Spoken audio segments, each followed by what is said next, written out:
This video is about long exposure photography. Today I want to talk about mistakes. And more precisely, I want to talk about the 5 most common mistakes that I've been making since I started taking long exposure photos. Are you making them too?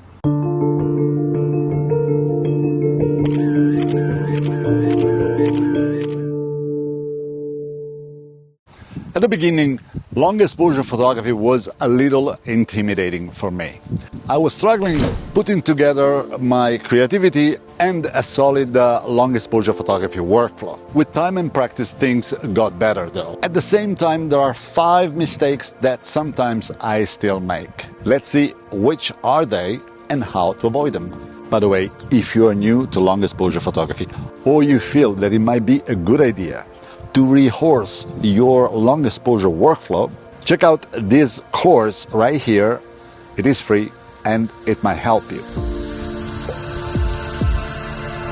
The first mistake, the one that I'm still guilty of doing from time to time, is arriving too late.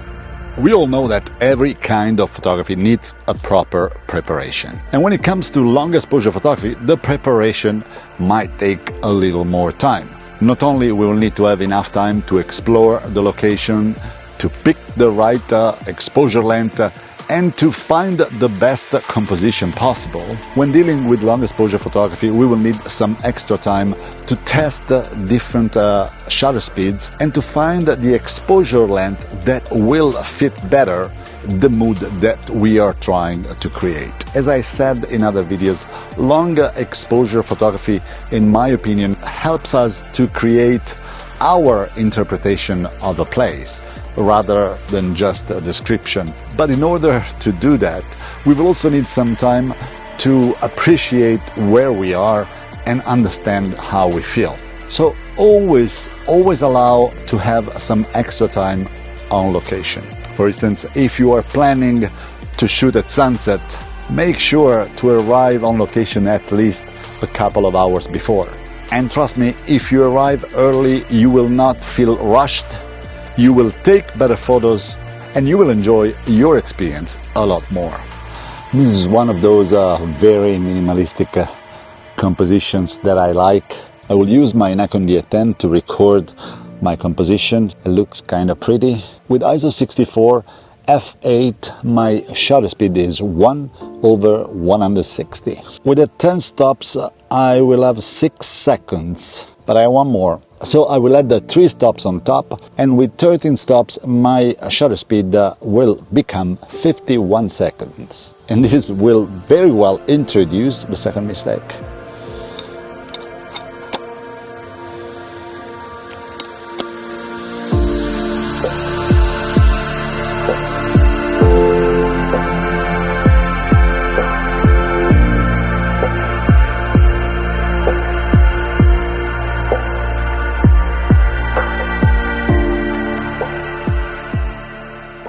Let's talk about the second mistake. This is another one that I used to make quite often, using a small aperture.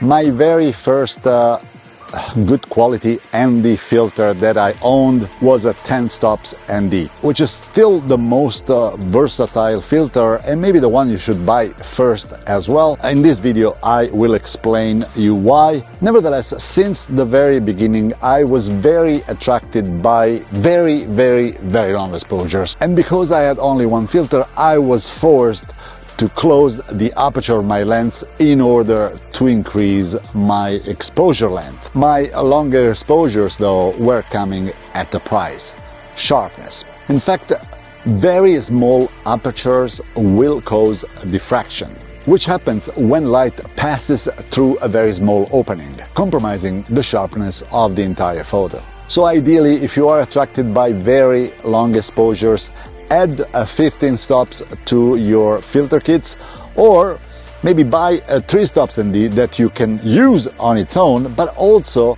stack on top of your 10 stops and achieve much longer exposures. You just saw how my 6 seconds exposure that I could get with my 10 stops ND became 1 minute, adding 3 more stops.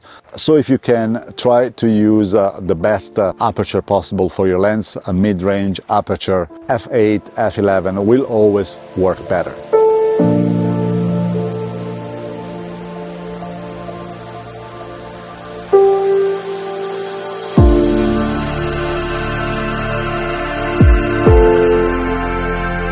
The third mistake that I want to talk about is never buy cheap filters.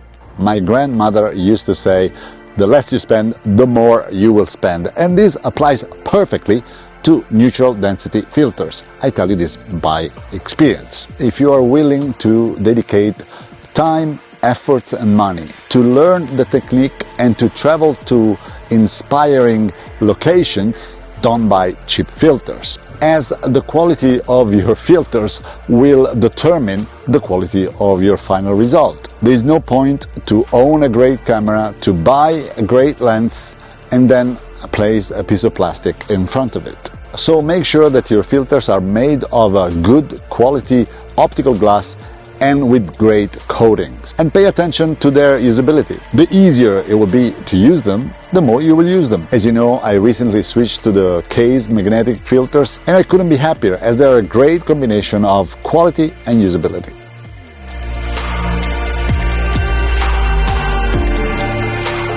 By the way, I just realized that although we might be through half of the video already, I didn't tell you where I am. I am in 𝗪𝗂𝗪, this time on the 𝗪𝗂𝗪 branch of 𝗪𝗂𝗪.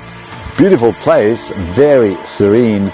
Unfortunately today it's a little hazy, but incredibly warm temperature to be in late October. As a matter of fact, I can still enjoy wearing my Slow Your Shutter Speed shirt. Links everywhere. Thanks for your support. Another interesting composition, let me show you, super minimalistic. At f8 ISO 64, my shutter speed is 1/50. I will place my 10 stops and I will add 3 stops and degrade to darken the sky.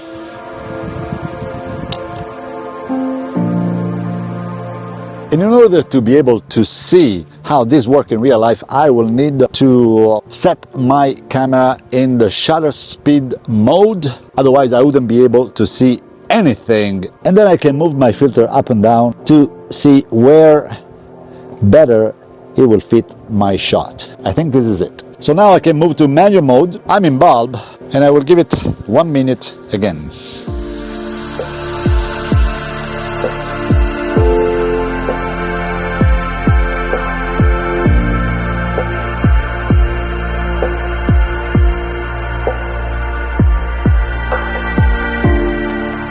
I like this composition, so I'm not moving my camera and my tripod because I will wait for the right colors and the right time to take that photo again. And while waiting for better colors, let me tell you about the fourth mistake.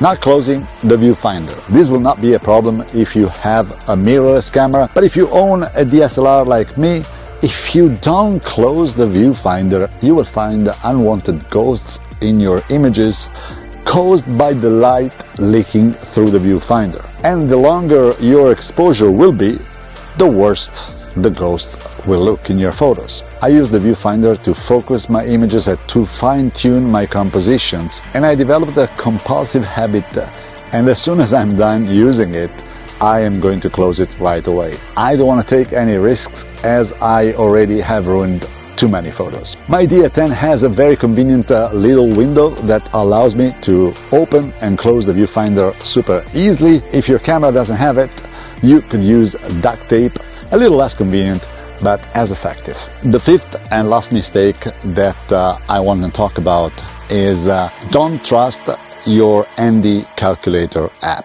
I used to do this a lot at the beginning of my long exposure photography journey. I would get very disappointed because I am following the indication of the ND calculator app, and all of a sudden my images are either overexposed or underexposed. Well, the ND calculator app indications are perfect if the light is not changing. But the app doesn't know if we are approaching golden hour, if we're approaching the blue hour, if the sun is peeking out of the mountains, if there are clouds moving in. So you understand, we can use the ND calculator app as an indication, but then we will need to make some adjustment. And if you have been following my videos for a while, you will know that I rarely use the ND calculator app indication as it is. I always adjust my exposure length.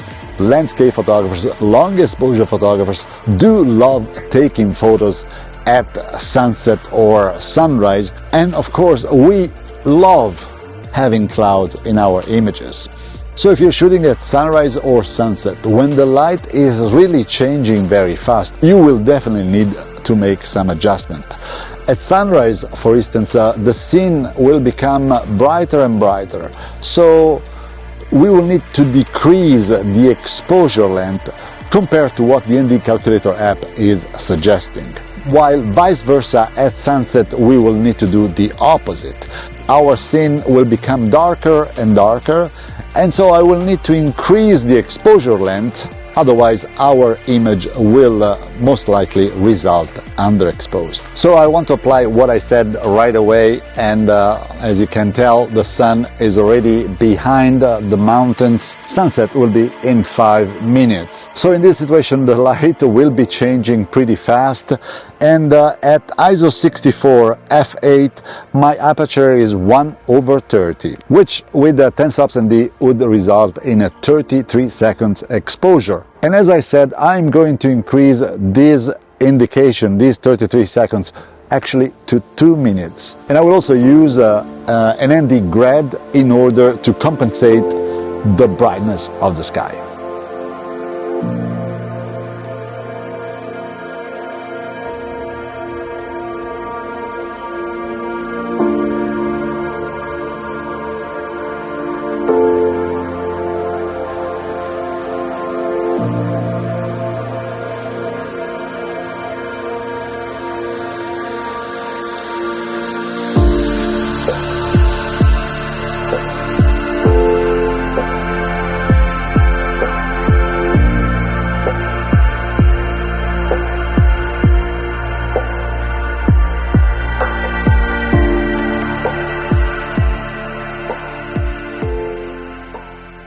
I hope you agree that this 2 minutes exposure is pretty balanced, and if I had only allowed 33 seconds, I am pretty sure that it would have been underexposed. So don't get intimidated by long exposure photography.